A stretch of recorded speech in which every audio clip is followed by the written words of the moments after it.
You ask Tiger to solve. This deals with linear equations with one unknown. The final result is m equals -5. Let's solve it step by step.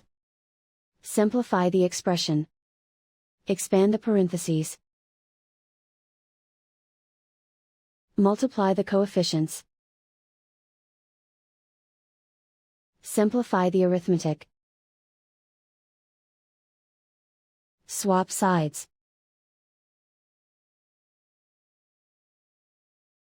Group all constants on the right side of the equation.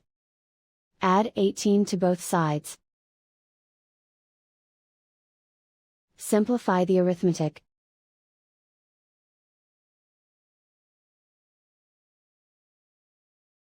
Isolate the m.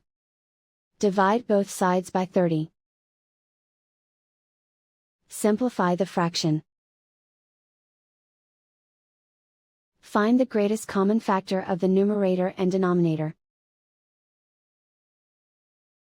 Factor out and cancel the greatest common factor. And so the final result is m equals -5.